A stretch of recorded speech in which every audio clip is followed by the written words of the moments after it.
चलिए आज का हम क्लास शुरू करते हैं, ठीक है। तो आज हम पढ़ने वाला है घर्षण बढ़ाने व घटाने के तरीके। हमने कल क्या क्या पढ़ा था, घर्षण के बारे में हमने पढ़ा था, घर्षण कैसे कैसे होता है ना। और घर्षण लाभदायक है और हानिकारक, मतलब जो आपका घर्षण है हमारे लिए लाभदायक भी है और हानिकारक भी है, मतलब फ़ायदेमंद भी है और हानिकारक भी है, ये हमने पढ़ा था। तो अब घर्षण ज़्यादा नहीं होना चाहिए और कम भी नहीं होना चाहिए। तो हम घर्षण को कम या ज़्यादा कैसे कर सकते हैं, इसके तरीके हम देखते हैं। तो आइए हम देखते हैं घर्षण घटाने व बढ़ाने के तरीके, हैं ना। इसको हम आज पढ़ने वाले हैं, घर्षण घटाने व बढ़ाने के तरीके। तो चलिए आगे बढ़ते हैं और पुस्तक पे आइए आप चलते हैं। क्या आपने कभी सोचा है कि आपके जूतों का सोल खाँचदार क्यों होता है ना। हमारा जो जूता होता है उसका नीचे का तला, हमारा चप्पल जूता, उसका नीचे का तला कैसा होता है, खाँचों वाला होता है। जब भी हम नया लेते हैं तो उसमें बिल्कुल खाँच बना होता है। खाँचों के कारण जूतों की फर्श से पकड़ बनती है ना। यदि हम जूते में क्या नहीं लगाएंगे, अगर हमारा जूता का या चप्पल का नीचे का तला चिकना रहेगा तो वह फर्श पर मजबूत नहीं बना पाएगा, मजबूती नहीं पकड़ पाएगा। इसलिए फर्श पर मजबूती से पकड़ बना ले जूता या चप्पल। इसलिए जूता या चप्पल के नीचे में क्या बनाया जाता है, खाँच बनाया जाता है, ताकि जब हम चले तो वहाँ पे घर्षण हो थोड़ा सा और हम फिसल के ना गिर जाएं। तो ये खाँचदार होता है जो ज़मीन पर मजबूती से पकड़ बनाता है, ठीक है। जिसके कारण हम लोग चलते समय सुरक्षित रहते हैं। यदि इसमें खाँच नहीं होगा तो क्या हो जाएगा, हम फिसल जाएंगे और गिर जाएंगे, है ना। इसी प्रकार कारों, ट्रकों तथा बुलडोजरों के टायर भी खाँचदार होते हैं। इसी तरह से क्या होता है आपका ट्रक हो गया, कार हो गया, बुलडोजर हो गया, है ना।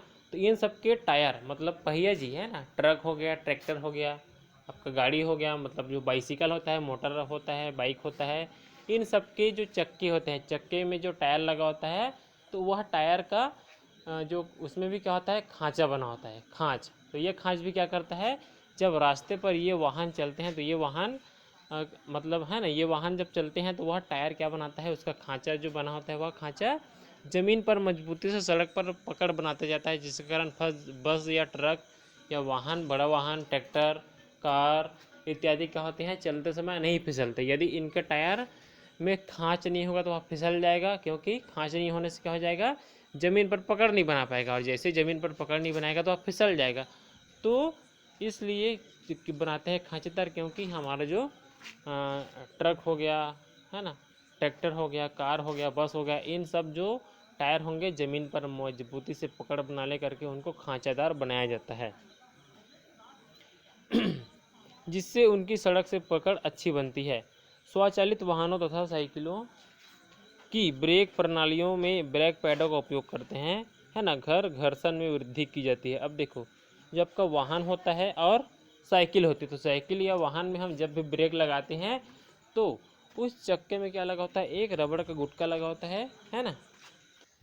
तो ये रबड़ के गुटके क्या करते हैं, जैसे ही हम साइकिल में ब्रेक लगाते हैं तो उस चक्के में जो रबड़ का गुटका लगा होता है वहाँ पे जाके क्या हो जाता है, चिपक जाता है, जिससे रबड़ के गुटके और साइकिल के पहिए के बीच क्या होता है, घर्षण, और इसी घर्षण के कारण आपका साइकिल या वाहन क्या हो जाता है, रुक जाता है। तो वहाँ पे क्या करते हैं, हम घर्षण को बढ़ाने के लिए वहाँ पे किसका उपयोग करते हैं, रबड़ के एक गुटके का प्रयोग करते हैं, है ना। तो वही क्या करता है, जैसे हम ब्रेक लगाते हैं तो वहाँ पे जाके चिपक जाता है, चिपकने से क्या हो जाता है, जो साइकिल का पहिया है उसका गति कम हो जाता है, और इस तरह से हमारा वाहन या साइकिल रुक जाता है चलते चलते, ठीक है। जब हम साइकिल चलाते हैं तो उसके ब्रेक पैड पहियों को स्पर्श नहीं करते, परंतु जब हम ब्रेक लीवर को दबाते हैं तो ये जाके पैड घर्षण के कारण रिम की गति को रोक देते हैं और पहिया गति करना बंद कर देता है। तो ये हो गया, ठीक है। आप जानते हैं कि कबड्डी के खिलाड़ी प्रतिद्वंदी प्रतिद्वंदी को मजबूती से पकड़ने के लिए अपने हथेलियों पर मिट्टी रगड़ते हैं, मतलब कि जो कबड्डी का खेल होता है उसमें क्या करते हैं, जो खिलाड़ी होते हैं एक दूसरे के टीम को हराने के लिए, है ना, और जीतने के लिए क्या करते हैं, उनको मजबूती से पकड़ने के लिए क्या करते हैं, अपने हाथों पर मिट्टी रगड़ते हैं। क्यों, क्योंकि हाथों पर मिट्टी रगड़ने से क्या हो जाता है, और ज़्यादा घर्षण होता है। यदि हम हाथों पर मिट्टी नहीं रगड़ेंगे तो क्या हो जाएगा, फिसल सकता है, यदि हम किसी दूसरे टीम के इन कबड्डी वाले को पकड़ेंगे तो, है ना। तो क्या होता है, कबड्डी में पकड़ झकड़ वाला खेल होता है, तो उसमें कोई जब हम किसी को पकड़ेंगे तो वह छूट ना पाए, है ना, और वह छूट ना पाए, यदि हम पकड़ेंगे तो इसलिए अपने हाथों में क्या लगाते हैं, मिट्टी रगड़ते हैं, जिससे घर्षण ज़्यादा होता है ना। जिम्नास्ट भी अपनी अच्छी पकड़ बनाने के लिए हथेलियों पर खुरदुरा या रुका पदार्थ लगाकर घर्षण में वृद्धि करता है। और जैसे हम क्या करते हैं, जो खिलाड़ी अपने हाथों पर मिट्टी लगाते हैं तो मिट्टी लगाने से क्या हो जाता है, उन हाथों में घर्षण बढ़ जाता है। और जैसे वह दूसरे के हाथ को पकड़ता है या दूसरे को पकड़ता है कबड्डी वाला, तो उसके हाथ और उसके शरीर के बीच क्या होता है, घर्षण ज़्यादा होता है, जिससे फिसलता नहीं वह, और अच्छे से मजबूती से हम पकड़ के रख सकते हैं। तो इस तरह से हम घर्षण को बढ़ा सकते हैं। क्या सभी परिस्थितियों में घर्षण आवश्यक है? कुछ स्थितियों में घर्षण की आवश्यकता नहीं होती, अतः ऐसी परिस्थिति में हमें उसे कम करना पड़ता है। मतलब जहाँ पे घर्षण की जरूरत नहीं होती, वहाँ पे उस घर्षण को कम करना होता है।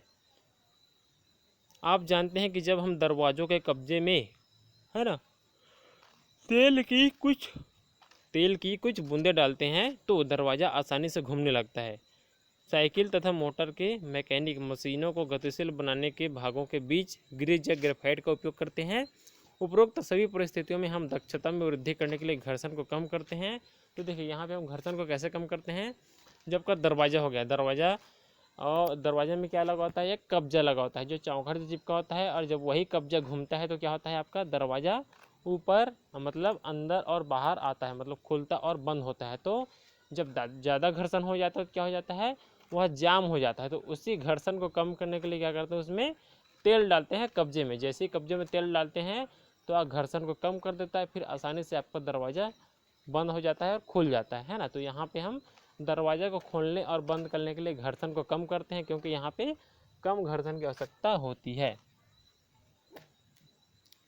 उसी तरीके से आपका अपना अलग अगला है, जैसे कि आपका कहा जाए तो कौन सा, हाँ आगे दिया है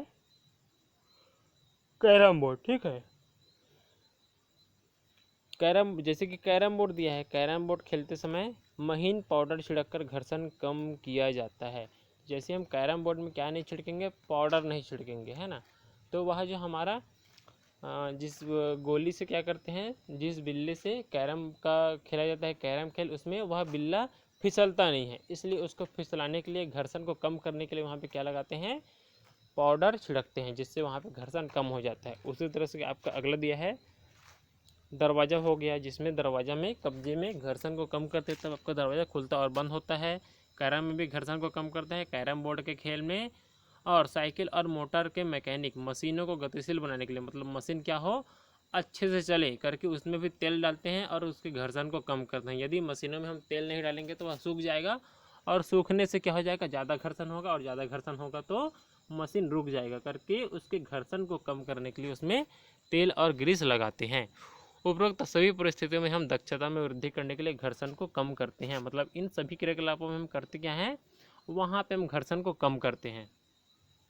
जब तेल, ग्रीज अथवा ग्रेफाइट को मशीन के गतिशील भागों में बीच में लगाते हैं तब वहाँ इनकी एक पतली परत बन जाती है, जिससे गतिशील पृष्ठ सीधे ही एक दूसरे को रगड़ नहीं पाते। इस प्रकार अनियमितताओं का अंतःबंध काफ़ी सीमा तक कम हो जाता है, जिससे गति सहज बन जाती है। घर्षण को कम करने वाले पदार्थों को स्नेहक कहते हैं। और स्नेहक किसे कहते हैं, तो घर्षण को जो पदार्थ कम करता है वह स्नेहक कहलाता है। जैसे कि तेल, ग्रीस, पाउडर, ये सब क्या है, आपका स्नेहक कहलाएगा। कुछ मशीनों में स्नेहक के रूप में तेल का उपयोग न करने की सलाह दी जाती है, और कुछ ऐसे मशीन भी होते हैं जहाँ पे घर्षण को कम करने के लिए तेल का उपयोग करने की सलाह नहीं दी जाती। यहाँ पर घर्षण कम करने के लिए गतिशील पुर्जों के बीच वायु की गद्दी का उपयोग किया जाता है। मतलब कुछ ऐसा मशीन भी होते हैं जहाँ पे घर्षण को कम करने के लिए क्या करते हैं, वायु की गद्दी का उपयोग करते हैं। घर्षण को पूर्णतः समाप्त नहीं किया जा सकता, क्योंकि कोई भी सतह पूर्णतः चिकनी नहीं होती, उसमें कुछ अनियमितताएं अवश्य होती है। मतलब जो आपका घर्षण है उसको हम कभी भी समाप्त नहीं कर सकते, क्योंकि कोई भी सतह पूरी तरह चिकनी नहीं होती, उसमें कुछ न कुछ अनियमितताएं भी होती है। ठीक है, क्या पहिए घर्षण कम कर देते हैं, तो देखिए क्या पहिए आपका घर्षण कम कर देते हैं। पहिए मतलब होता है आपका चक्का, तो आपका चक्का क्या है, घर्षण को कम कर देते हैं, तो बिल्कुल नहीं करते हैं, है ना। आप जानते हैं कि अटैचियों तथा अन्य भारी सामानों पर पहिए या रोलर लगाए जाते हैं। क्या लगाते हैं? रोलर। हाँ, तो देखिए आपका पहिया जो है अलग अलग स्थिति में घर्षण कम करता ही है। अब जैसे कि आपका अटैची हो गया या भारी सामान वाला बैग हो गया, तो आपको भारी सामान जैसे कि कोई भी भारी सामान हो सकता है, उसको जिस गाड़ी से क्या करते हैं, ढुलाने का काम करते हैं, एक जगह से दूसरे जगह ले जाने का काम करते हैं किसी भारी सामान को, तो उस ठेले पर क्या लगाते हैं हम? पहिया लगाते हैं। पहिया लगाने से क्या हो जाता है, वहाँ पे घर्षण कम होता है और पहिया घूमता है तो आसानी से उसको हम खींच सकते हैं, और खींचने से क्या हो जाता है, वहाँ पे घर्षण कम हो जाता है चक्का लगाने से। ठीक है, तो पहिया क्या करता है, घर्षण को कम है। पहिया मतलब कि चक्का। जब कोई वस्तु किसी दूसरे वस्तु के पृष्ठ पर लुढ़कती है तब उसकी गति के प्रतिरोध को लोटनिक घर्षण कहते हैं। लोटन सदैव घर्षण को कम करता है, इसलिए बिना किसी रोलर लगी अटैची को खींचने की अपेक्षा रोलर लगी अटैची को खींचने पर घर्षण कम हो जाता है तथा रोलर लगी अटैची आसानी से सरकती है। मतलब कोई भी ऐसी बैग, जैसे कि हम एक बैग ले लेते हैं और बैग में क्या भर देंगे, हम बहुत सारा सामान वगैरह भर देंगे और बैग में बिना पहिया लगाए हम खींचेंगे तो क्या हो जाएगा, उसको खींचने में परेशानी होगी। लेकिन जैसे हम क्या लगा देंगे, उसमें पहिया लगा देंगे तो खींचने में क्या हो जाएगा, बहुत आसानी हो जाएगा। जब वह भारी रहेगा और चक्का नहीं रहेगा तो कठिनाई होगा, लेकिन जब उसमें हम पहिया लगा देंगे या चक्का लगा देंगे तो हम उस बैग को आसानी से खींच सकते हैं। क्यों? क्योंकि वह पहिया क्या करता है, घर्षण को कम कर देता है। ठीक है, इसलिए हम उसको आसानी से खींच सकते हैं। तो पहिया क्या करते हैं, घर्षण को कम करने का काम करते हैं। लोटनिक घर्षण सर्पी घर्षण से कम होता है, इसलिए छत के पंखों तथा साइकिल में धुरी तथा नाभि के बीच बॉल बेयरिंग का उपयोग कर सर्पी घर्षण को लोटनिक घर्षण में बदला जाता है। अब देखते हैं तरल घर्षण। अब क्या देखते हैं हम, तरल घर्षण। आप जानते हैं कि विज्ञान में गैसों तथा द्रवों को तरल कहा जाता है। किसको किसको तरल कहते हैं, तो गैस और द्रव को तरल कहते हैं। वायु, जल तथा अन्य द्रव अपने में से होकर गुजरने वाली वस्तुओं पर घर्षण बल लगाते हैं। तरलों द्वारा लगाए गए घर्षण बल को कभी कर्षण भी कहते हैं। किसी तरल पर लगने वाला घर्षण बल वस्तु की तरल के सापेक्ष गति, वस्तु की आकृति तथा तरल की प्रकृति पर निर्भर करता है। मतलब देखिए, तरल भी क्या करता है, घर्षण बल लगाता है। जब हम किसी पानी में तैरते हैं तो क्या करते हैं, तैरते समय वहाँ पे हमको क्या करना होता है, अपने हाथ को फैलाना होता है और चलाना होता है। यदि हम अपने हाथ को नहीं चलाएंगे तो क्या हो जाएगा, हम वहाँ पर डूब जाएंगे, फिसल जाएंगे। और यदि हम अपने हाथ को चलाते रहेंगे तो क्या हो जाएगा, हम उसके घर्षण से जीत जाएंगे और हम वहाँ पे क्या होते रहेंगे, डुबक सकते हैं या तैर सकते हैं। यदि हम हाथ को नहीं चलाएंगे और पानी से नहीं लड़ेंगे, है ना, तो वह क्या कर देगा, हमारे ऊपर घर्षण लगा देगा और हमको रोक देगा। तो इस तरह से क्या हो जाएगा, तरल घर्षण भी होता है। जब वस्तुएं किसी तरल में गति करती है तो उन पर लगे कर्षण बल पर पार पाना होता है। जब कोई भी वस्तु किसी तरल में गति करती है तो वह वस्तु तरल द्वारा लगाए गए बल को क्या करना होता है, उसको पार करना होता है। इस समय ऊर्जा का क्षय होता है, अतः घर्षण को कम किया जाता है। इसलिए वस्तुओं को विशेष आकार दिया जाता है ताकि वह हवा और द्रव को क्या कर सके, चीरते हुए आगे बढ़ सके। वाहनों के डिजाइन भी इस प्रकार बनाए जाते हैं कि तरल घर्षण कम हो जाए। और जैसे कि उदाहरण के तौर पे नाव तथा जहाज। नाव और जहाज को कैसे बनाते हैं, तो आपका नाव और जहाज कैसा होता है, सामने की तरफ नुकीला होता है कुछ इस तरह से। तो ये क्या करता है, हवा को बिल्कुल चीरते हुए जाता है, यहाँ से इसको हवा को चीर देता है। और आपका पानी में भरा है तो पानी को भी चीरते हुए जाता है कुछ इस तरह से। इसलिए इसका आकार ऐसे बनाते हैं कि ये हवा और पानी को चीरते हुए आगे बढ़ जाए। ठीक है, अब देखो भूकंप एक प्राकृतिक घटना। अब हम क्या जानेंगे, भूकंप के बारे में हम जानने वाले हैं। तो भूकंप के बारे में हम क्या करेंगे, अब हम कल जानेंगे। ठीक है, भूकंप के बारे में, क्योंकि चित्र वाला है तो हम कल इसको अच्छे से समझाएंगे, है ना। आज की क्लास हम थोड़ा सा लेते हैं, तो भूकंप के बारे में अब हम कल पढ़ेंगे, है ना। आपका भूकंप होता क्या है ये हम कल जानेंगे, और भूकंप कैसे होता है, पृथ्वी के नीचे ऐसा क्या चीज़ है जिसमें क्या हो जाता है कि आपका भूकंप आ जाता है, और भूकंप आते कैसा है। तो भूकंप आने पर एहसास कैसे होता है, हमको कैसे पता चलेगा कि आज भूकंप आया था करके। तो इसके बारे में भी हम आज मतलब हम कल पढ़ेंगे। ठीक है, भूकंप के बारे में। तो आप एक बार और पढ़ के आना भूकंप क्या होता है। ठीक है।